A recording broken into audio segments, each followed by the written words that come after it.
I'd like to start with the guilt. You know, the guilt, you know, there are what I'd call, I mean, lesson 14 of A Course in Miracles does mention it, that we have beliefs which are personal beliefs, and there are beliefs from the collective as well.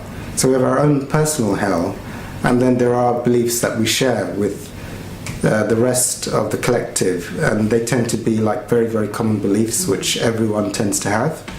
And one is part of one's personal hell, personal beliefs, and the other is just part of often a shared hell, you know. And the feeling, you know, the thing between being and doing, which are really, really important. I mean, the whole, you know, I'd say the collective beliefs within the ego is, there's the three levels. You know, the first level is, these are just all my views, but the first level is that as you're coming out of the layers of the ego, like I come from an addiction background. My primary addiction was food. So at that time I was very, very heavily into food addiction, other addictions, and so my feeling of feeling limited and feeling in lack and having like thoughts going at 100 miles an hour was very, very strong, because that's a level of very, very high, what I'd call ego inflation. So lots and lots of thoughts going 100 miles an hour, very strong body identification, very identified with what's going on in my body and what the shape of my body is, and body obsession and aches and pains in the body. So that was extremely strong, being an addict, very inflated ego. And also this feeling, because I was in fear, the Course in Miracles says that really the ego, having an ego creates a sense of fear and separation. You know, fear and separation are stemming from having an ego. Now, how I call it, you could call it separation anxiety. You see, you know. Now, there are some people who have a very, very strong inflated ego. They have that experience of fear and separation and wanting to find relief in the world very, very strongly. Then you have what I'd call normal people. Normal people haven't got such a super inflated ego. Those are people who could have like one bar of chocolate and leave it alone, which I wouldn't be able to do. I'd have to have more and more, and it'd never be enough. You know, whatever I wanted, there was never enough, you see. In the field of addiction, that's what it's like. With normal people, you can indulge a little bit, but it's not really a big deal, and it's not really important. Then, so they would have what I'd call a mild ego, moderate ego. Then you'd have the saints. They're near the top, and then you have the enlightened teachers who have transcended the ego and are now beyond all sense of fear and separation.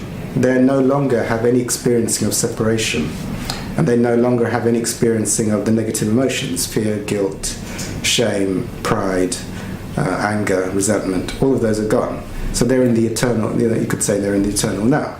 So those are the different levels. Now, I'd say as you're coming up from the lower levels, which I did, you know, I embarked on a spiritual journey which involved mainly the course advocated by Dr. Hawkins, which is like the 12 steps are like, I'm paraphrasing, he didn't say this, I call them the O levels. 12 steps are your O levels in spirituality. You know, it's a good basic grounding in spirituality. Then you have your Course in Miracles, which is like your A levels. You know, it's you're one step up, and you're trying to do things. You know, as we all know, make all objects meaningless. Let go of all our perceptions and strip all our perceptions of all objects and thoughts. There is no object that is special. There is no thought that is special. It can all be released. Everything within the world of form and that is transient and passing can be released. You know, the attached meaning that the ego projects onto things. So, for me, at that lower level, it's mostly about acquiring things. You know, one is in an extreme experiencing of lack and emptiness. And it's like, you know, like when I was in active addictions, it'd be like, if I could be thin, because I was overweight, you know, I'd be striving. That thinness of body would be the thing that would fix me. Or if I could get that food, you know, I really, really wanted, you know, that would fix me. Or if I became really successful in the stock market, you know, and I did, you know, I did eat food. I was thin for a little while. I did get a job in the stock market. It's all about acquiring externals to get that sense of lack met. And the ego is, because it's so empty and in so much need and lack, it's like projecting out, it has to acquire something usually. So that's the lowest level. If I could acquire, I used to have a crush as an addict on Princess Leia, Carrie Fisher. And it would be like, oh, if I could meet Carrie Fisher, that would be the thing. Or if I could have I had this thing, I saw Total Recall with Arnold Schwarzenegger, and I thought, wow, if I had a body like that, so it'd be like acquiring that. So all those things, there was money and prestige in the stock market, all these external things. So that was like, as you start to do spiritual work, the next level up is getting my sense of worth. Like on the lower levels, it's like, oh, I've got £1 million in the bank, there's my trophy girlfriend, there's my thin body. It's about that. And the next level up, it's like getting a sense of worth. And now we're going up from just acquiring things to getting a sense of worth out of doing. What do I do in the world? This becomes my next thing. So I've evolved out of needing to acquire things, but now I get my sense of worth from what do I do?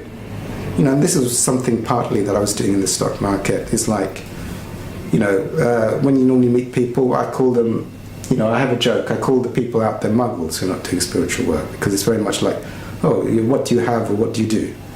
Like, how much money do you have? How many holidays have you gone on? Or what do you do? What's your career? How much are you earning? And so very much I felt like, I was in competition with the world, and so hence I went into the stock market. I thought, I had my own imaginary pecking order of what the world was supposed to be, and at the level of what I was doing, it's like, okay, a job in the stock market is, in my belief systems, was one of the highest pecking orders. But then, as soon as I got a job in the stock market, it was like, well, you can't be at the bottom level in the stock market. You have to get to the top level. So once you get to the top level, you'll be enough. So it was never enough. I was never thin enough. There was not enough food. There was not enough approval from the opposite sex. There was not enough. There was not enough success, because I was always, when I'd get something, it'd be out of reach, because I was in this field of not enough. So now the thing of for me, there are very, very strong collective belief systems. These are what I call collective, and the parents and society. It's very much about, a lot of it is about, well, part of it, at the lower levels of the ego, I'd say, is about what do you have? How much money do you earn? Or, how many yachts do you have? But the next level is getting one's esteem from what your activity is, and they can be slightly different. From I'm working in the stock market, or it could be I'm a nurse, or I'm a carer, or even getting to the higher levels, I'm being of service, and I'm getting my sense of worth from being of service, or what I do. Now, what I'd say with that is, I would say that's a very, very common collective belief system. We've all been programmed with it, which is like, don't be lazy. How much work have you done today? And it's like, well, I ticked 700 things off my to-do list. What about you? You did 650. So secretly I feel like, okay, I'm more of a doer than that person is. They only did 650 things on their to-do list. I did like 700. So it's like getting this sense of being from what I'm doing. So, and also having a feeling of guilt. I'd say parents and society programs us. You're lazy, you're worthless. What you spent a day not doing anything or achieving anything, shame on you. So these are what I call very, very, and you should feel guilty. You just stayed in bed the whole day. You should be really guilty. So these are what I'd call very common belief systems. So that's the level of, but I would say, as we're getting to the higher levels, is not to get one's sense, well, actually, not even one's sense, but to recognize one's true authentic nature. And then in the true authentic nature is the beingness. So that's the final level. To get, in the beingness, one lets go of all the should have dones, or would have dones, or getting worth from any external parameter. Now, so then you transcend it. It's like, once you're at that level, you realize, once you let these thoughts, that what I'd call beliefs, which can be released very, very easily through the Course in Miracles or through self-inquiry, which we'll probably be doing a bit later. Once you have the courage, a lot of these belief systems, in my view, are tenaciously held with fear. Like every time you try and surrender certain belief systems, a lot of fear. If I don't let go of my need for, let's say, a girlfriend, then I won't get one. So I can never let that go. I have to hold on very tightly. Otherwise, if I let go and surrender and just stay in the eternal now, then maybe the universe won't provide it. You see, so it can be that way, or it can be like, if I'm,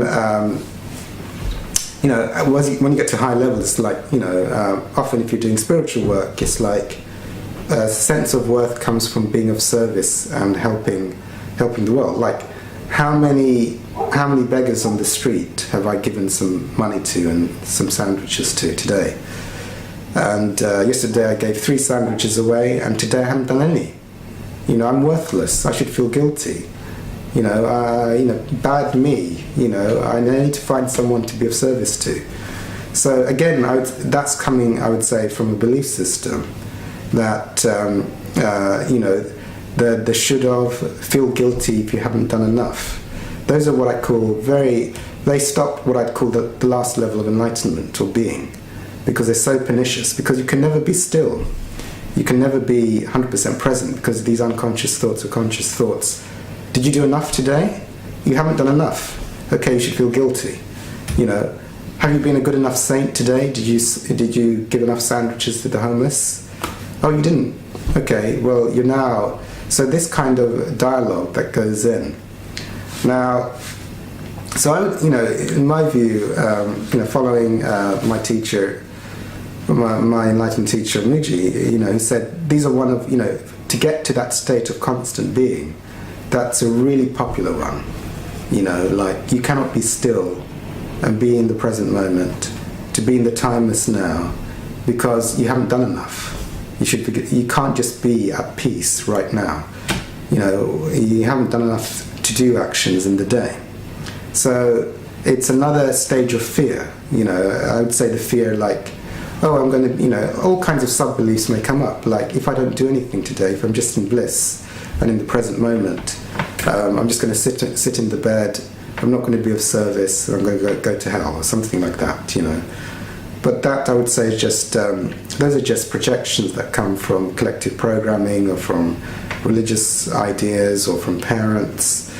Now, the thing I'd say with that is, I'm very, what I would say, I do realize that is a very, very strong thing, especially in spiritual circles. Like, if you haven't done enough to show that you're being of love and service, then you're wrong, or you're bad, or that you don't deserve to be happy, joyous and free. You see, so it's what I call a subtle spiritual belief system. You get belief systems at different levels.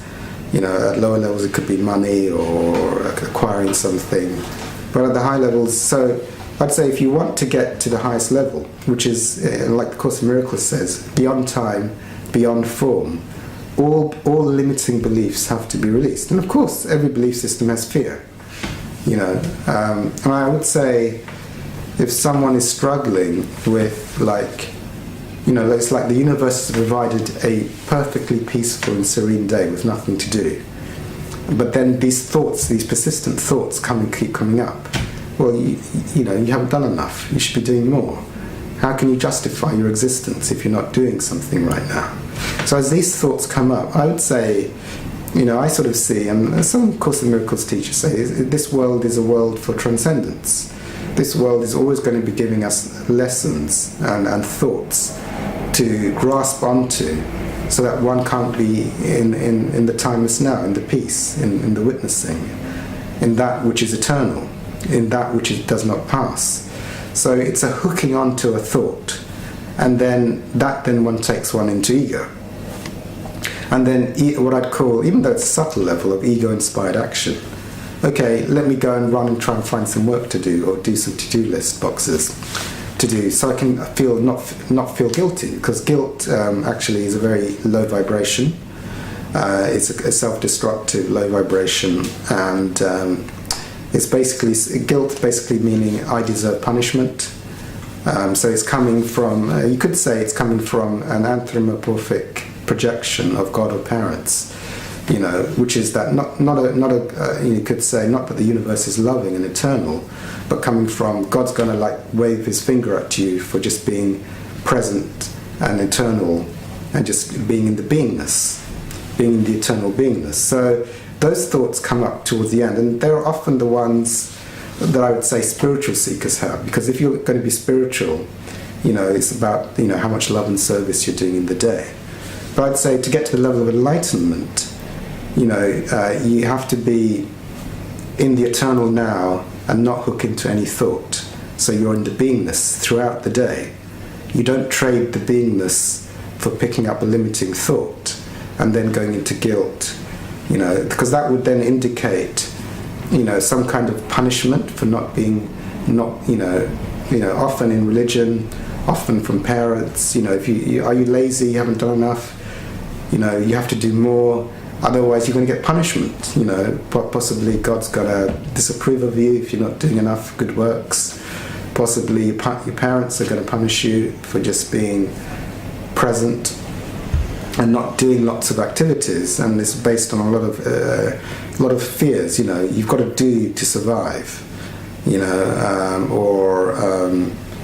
So it's a lot of those type of things. So what I would say with those, obviously, I think most people here are familiar.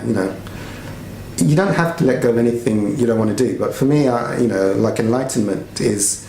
Oh yeah, there is one thing I would like to say about that. And. I know there's people here, and the pathway of service is definitely a way to God. But I personally prefer the pathway of the mystic, and I had no guilt in choosing the pathway of the mystic. The mystic is to transcend the world through one's thoughts.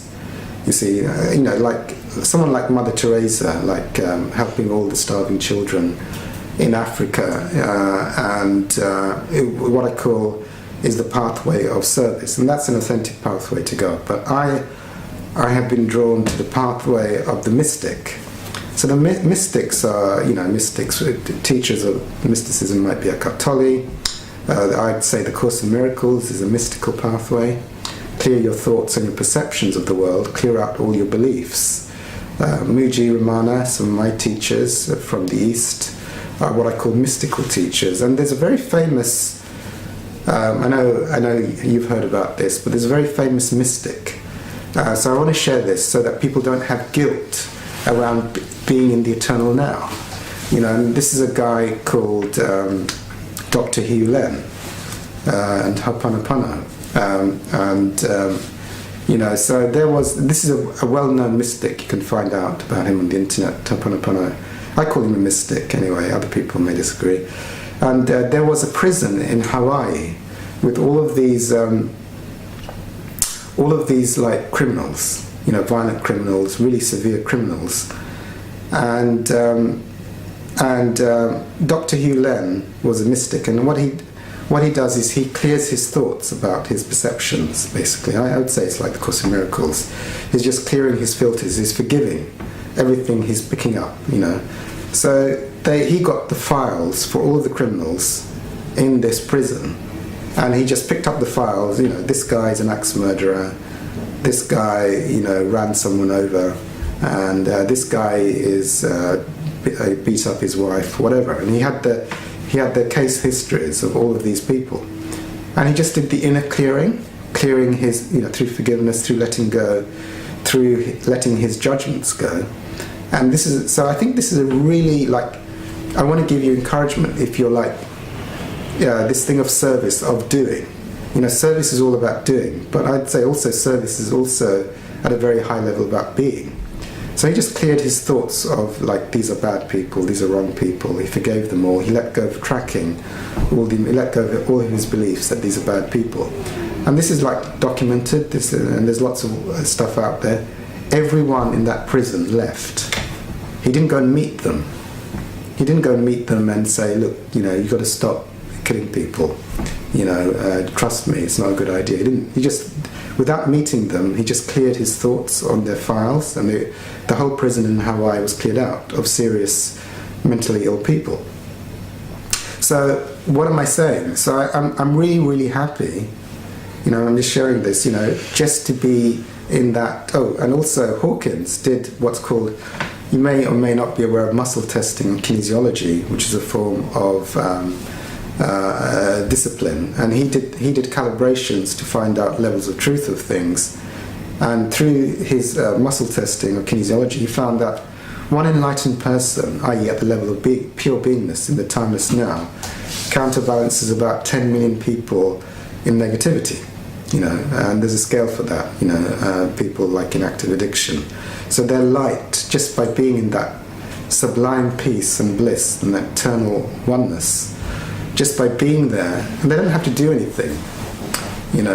Like, for example, Buddha, probably just sitting under a palm tree, he was spreading out so much light into the world.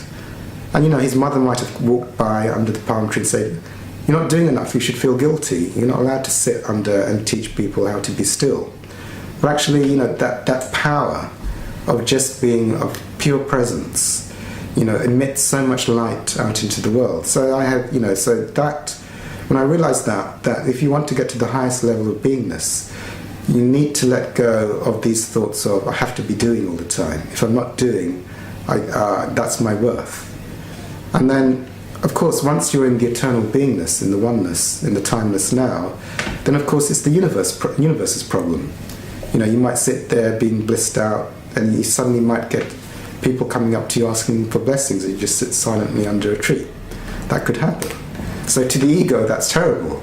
You can't sit under a tree and just sort of silently bless people, or people just sit in your silence.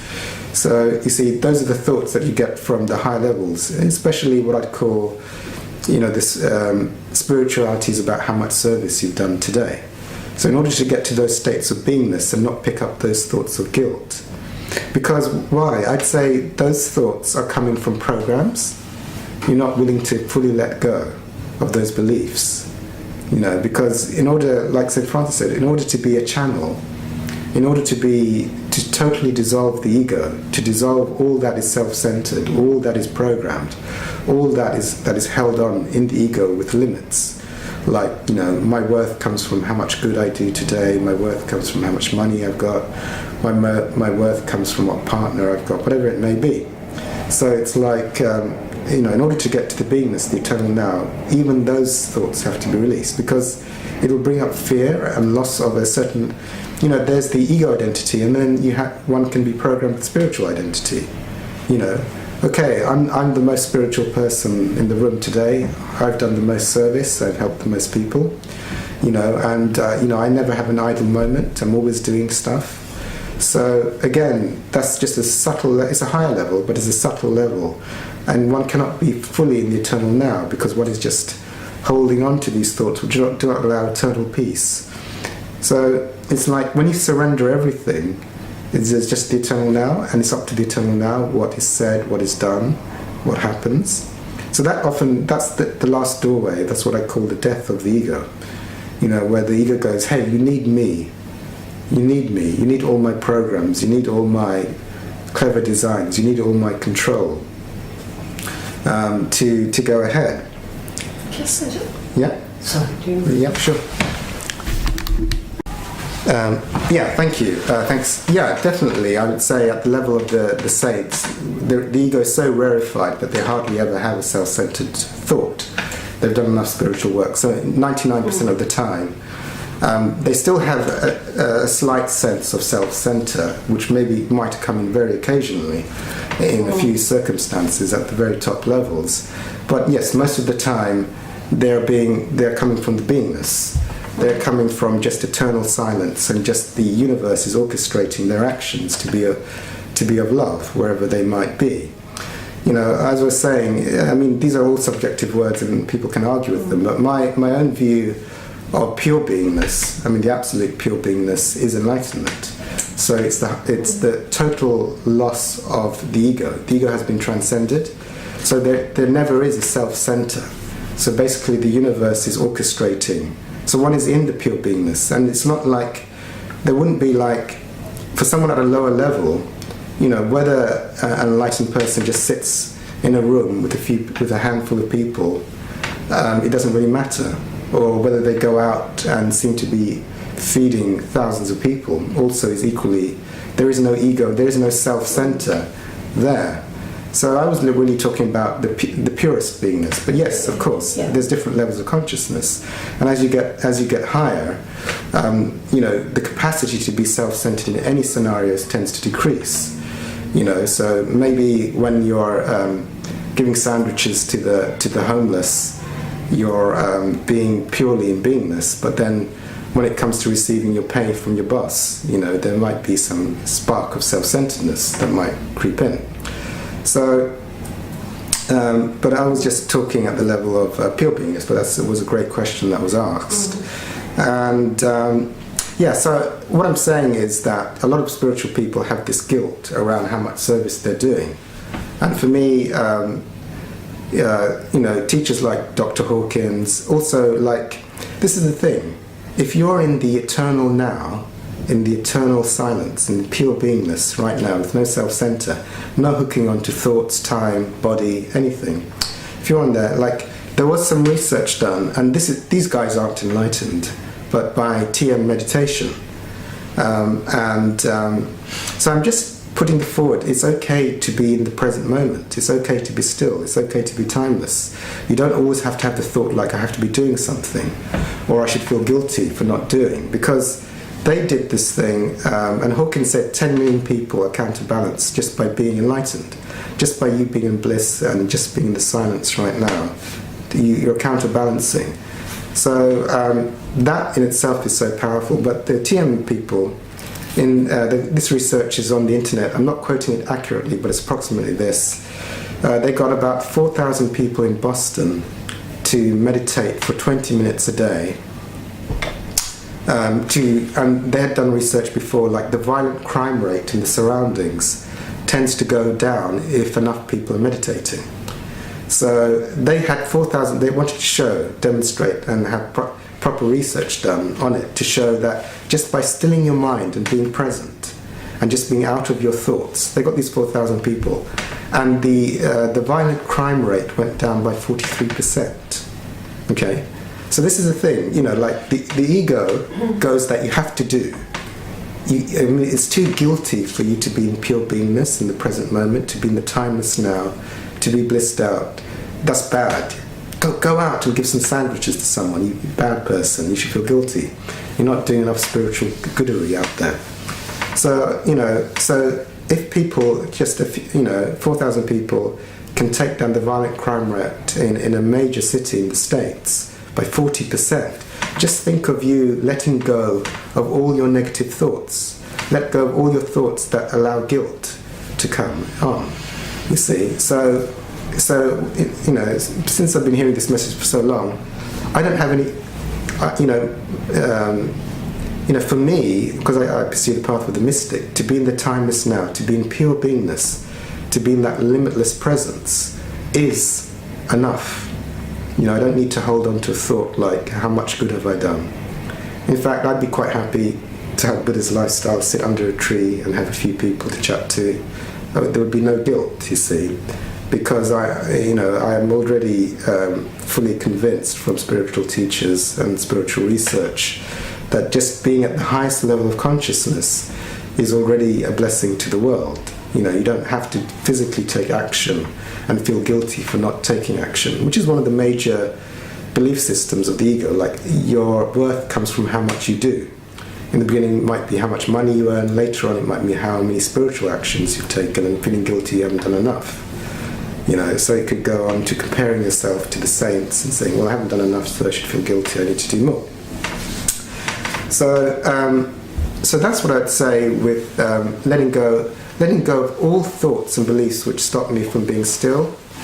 And the other thing I want to talk about is, how do you let go of self-centeredness, self-pity, and thinking that others are judging me. Thinking that others are judging me. Well, I kind of answered this question already. The self center is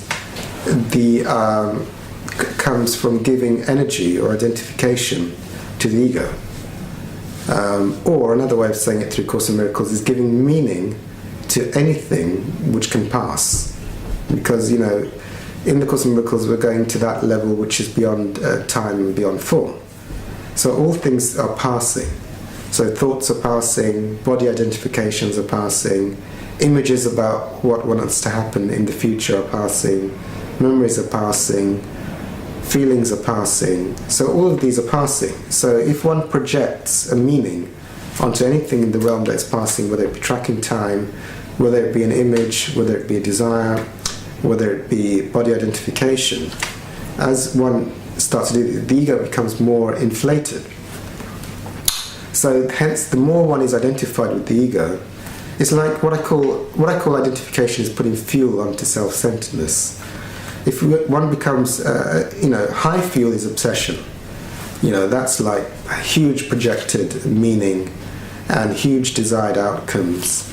It really is something that creates a very, very strong sense of self-center, because it's like the ego is almost like in a state of, is emitting a state of distress in the present moment, and will furiously be trying to put up some kind of thing to hook in. Another way of identification, hook into. Give a lot of energy to hook into something within the realm of form.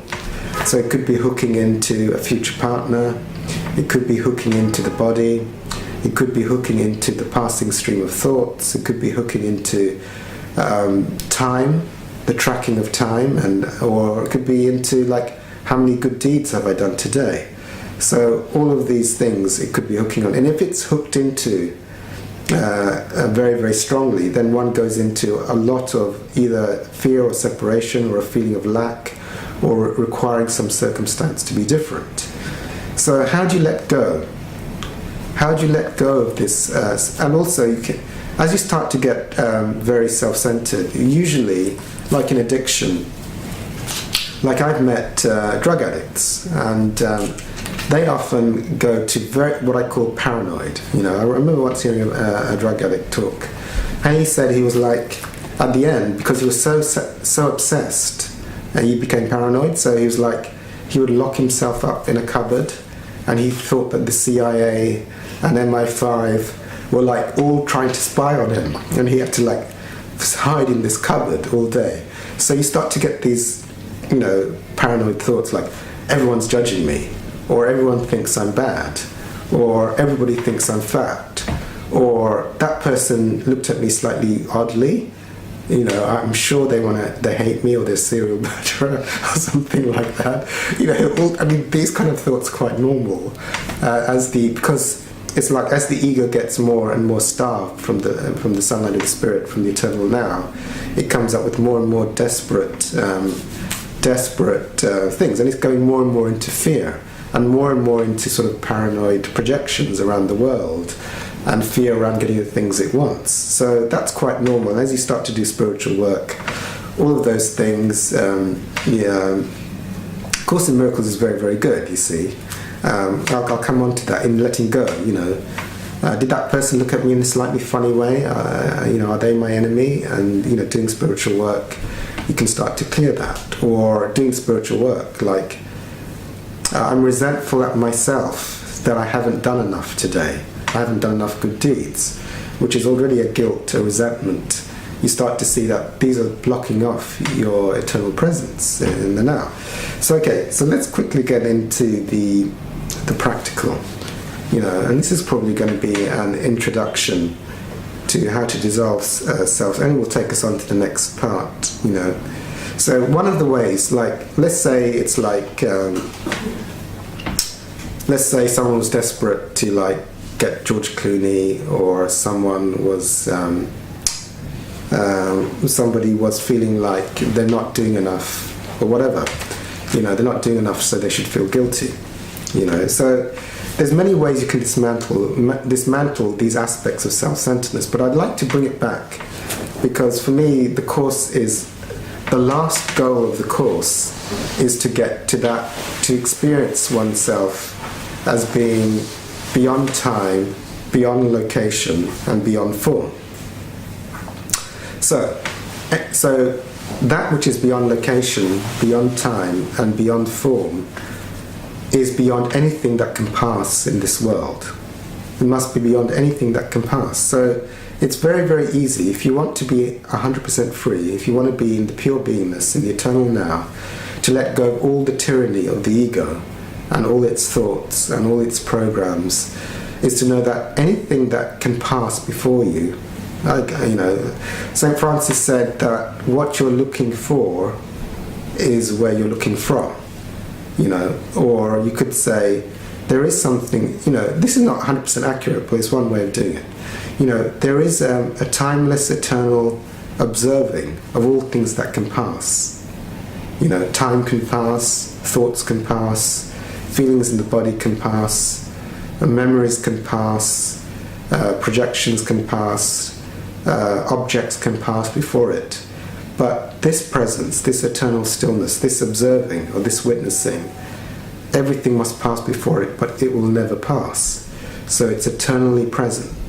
It's the eternal timeless now. It's beyond everything that can be hooked into in the realm of form or time or images or perceptions or projections or even passing negative feelings. So, how do you deal? So if you identify something, like, for example, it could be like an image of George Clooney. One feels like George Clooney is the thing that will solve everything. Or it could be like one has a thought, I haven't done enough, so I should feel guilty. They're both equally the same thing, you see. The image of George Clooney is an object, it's a form, it's a type of thing that can pass before you. And this thought, like, I haven't done enough, so I should feel guilty, it's also a passing thought, it's a passing object. Or even if there's a feeling of guilt, it's a passing. Guilt, what are the things that, if there's an eternal presence here right now, eternal beingness, or a timeless now here right now, so time must pass before it, thoughts must pass before it. Like guilt, like suddenly there's no guilt, and suddenly there's the experiencing of guilt, and then suddenly it passes. So guilt passes before it. Images of George Clooney pass before it. So all of these things are passing. Now, if you recognize that the only reason these things tend to stay in the present moment is because they're identified with, they have projected meaning, they're hooked into.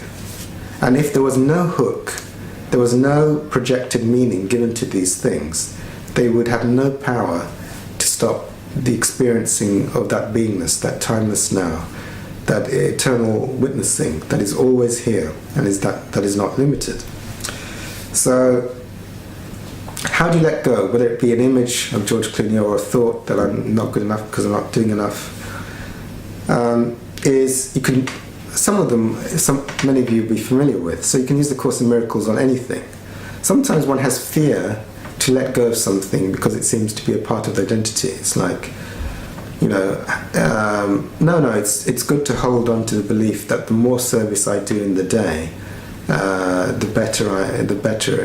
That belief system I can't let go, because that's an important spiritual belief. So I won't let that one go. I can let the negative ones go, but this is a good belief, so I'll hold on. But it still is a belief. It still is a belief that can be hooked into and can cause torment in the now. And if one is feeling like one wants a partner, and there's this image, and one feels like one wants to take frantic action to get this partner, again, those are also like images or thoughts. So you can, now here's some of my favourite things to do, and I know a lot of you will be familiar. One is to do the Course in Miracles. So you could go, George Clooney is as meaningless as the table, and look at the table for 1 second, and then as meaningless as the light bulb, you look at the light bulb for a second, as meaningless as the floor. So you keep doing that as a regular thing, and that will strip out the specialness projected onto this kind of craving or this desire or this need to be fulfilled through getting this individual. That's one way. Or also, the Course in Miracles says, all my thoughts are equally meaningless. So you see, like, you know, the thing is, like, if you have a thought like the plant is green, it's not a problem. The reason it's not a problem is because it's totally meaningless. You don't get guilt because you suddenly have a thought the plant is green. It is totally, unless you happen to be addicted to plants, in which case it might have some symbolic meaning. But you know, so any thought that passes across consciousness which has no projected meaning doesn't block the eternal now. It doesn't block beingness. But any thought that passes before the eternal now that has meaning or projected meaning, and depending on the level of identification or interest or projected meaning that thought or that feeling has, then can create a spiral of what I call the self-center occurring, thoughts of not being good enough or not having enough. All these things start to emerge because one is just hooked in to what the Course would say is a totally meaningless thought. You know, it's like a moment before you were in the eternal now, and this thought may have just flitted across. Have you done enough? And then you hook into it. It's given projected meaning. It's a special thought. All the other thoughts were not special, but that thought, then this creates a sense of self-centeredness or distress, or depending on what the thought is, can create this sense of not being good enough or not doing enough or not having enough. All of these thoughts stem, and they block that pure presence, that pure beingness that is here. So there's other, you know, all of the Course in Miracles are aimed for me at letting go on some level, but to pray for a miracle. You know, if it was George Clooney, I prayed for a miracle to see George Clooney differently. I pray for a miracle to see my thought of I'm not doing enough differently. Or you know, we do this in the group later on, and we'll start that not too far away. We'll start on doing the lessons together as a group.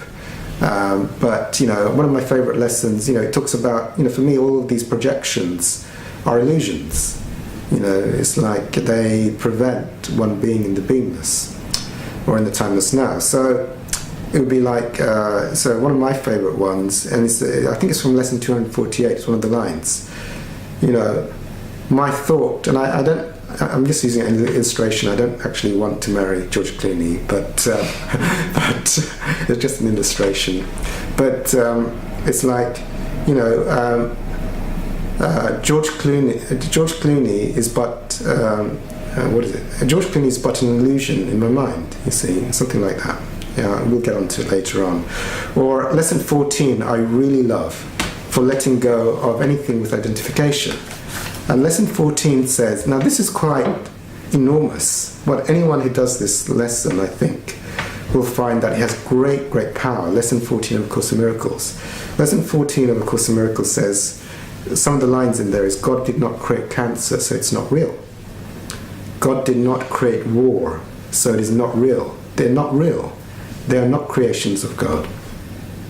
They might be creations of the collective ego, but they're not creations of God. And I remember my spiritual experiences of being in the light. So I go like, for example, if I was attracted to George Clooney, it would be like, God did not create a desire for George Clooney, therefore it is not real, and I'd see it vanish in the light. And as I would keep doing that, it would let go of that attachment, that repetitive thought of need and craving, you know, and then I would let it go to the universe, you know, let the universe orchestrate what happens.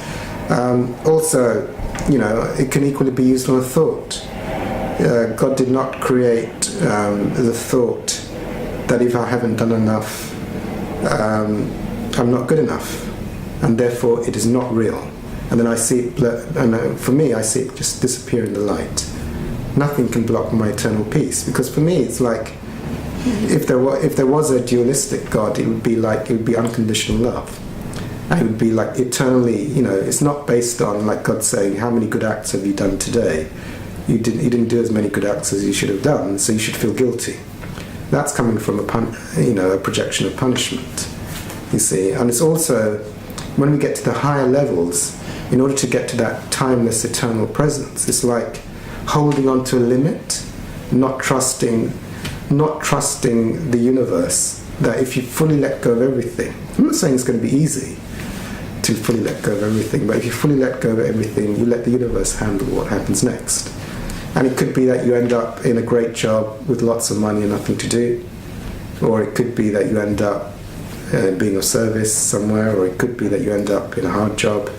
But, it's up to the universe. The universe orchestrates without any, you could say, labeling or ego identification with what's happening in the now. Because everything doesn't need to be labeled or identified with. It's just all spontaneously occurring out of the eternal presence, you see. So once you let go of that ego labeling, identification with things being wrong the way they are, whether it be a quiet day or a busy day, or, And so there's lots of different Course in Miracles lessons you can use, and we'll be going on to them shortly. And, I also do Muji, which is self-inquiry, and that is this is another way to let go. Like if I had an image of George Clooney that was coming back again and again and again, or if I was having a thought like I haven't done enough good today, I haven't been of enough service today, if that thought was being a repetitive thought being held in mind, one of my spiritual teachers, Muji, taught me okay, so here's this thought, you haven't done enough today. So what's observing this thought? You see, what's observing? So, and then is the observer of that thought worried about the thought? You see? Or if that observer is interested in that thought, what's observing that? You see? And then and these unhook the interest, the identification, the projected meaning on these different types of form. And then you'll find that in that eternal, timeless witnessing that is always here, there is no problem. There are no, in fact, I think there's a Course in Miracles lesson that says there are no problems. It's just made up in the head. You see, it's all just a made up illusion in the head that there was a problem. So, okay, so I'll